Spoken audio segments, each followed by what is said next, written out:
नमस्कार मु खाद्य विशेषज्ञ निहारिका दास षडंगी। छोट छुआ मानकर मेमोरी किभली भाबरे आपण माने पढ़ेबे पेरेंट्स मानकर सबुबले प्रश्न आसे। आज ये वीडियो माध्यम रे हमें कथा बा छोट छुआ मानकर मेमोरी आपण किभली भाबरे पढ़ेबे।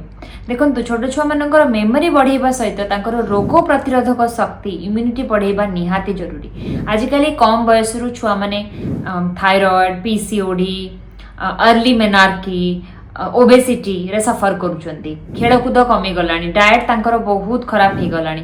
तो कौन कौन तांको डाएट रे आपण ऐड करिवे एटा प्रत्येक टी पेरेंट्स मानक पई वीडियोटी को स्किप करिवेनी शेष जाय देखिबे एवं ए वीडियोटी को शेयर करिवे।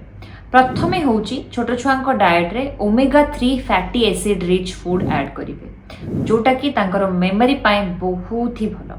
कौन कौन देबे जदि से आइंस खाउचंती आपण तांकु चुना माछ देई परिबे, सार्डिन आंचोवी सामन ए सब फिश देई परिबे। जदि आइंस खाउ नांती चिया सीड हला फ्लैक्स सीड हला आपणकर वालनट हला सोयाबीन हला ए सब तांको डाएट रे आपण इंक्लूड करिवे। प्रत्येक दिन तांकु दबा पई चेष्टा करिवे।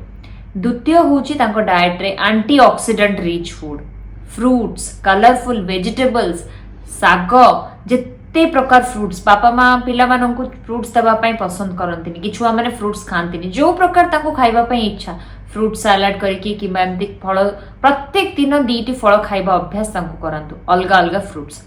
तृतीय होची तांको डाएट रे नट्स आ सीड्स जेमति मु कहली प्रत्येक दिन जदि तांको अखरोट जोटा आलमंड आ वालनट को हम जो कहू अखरोट ताको जदि आपण धौचंती तांकर मेमोरी निश्चित भाव में बढ़िबो।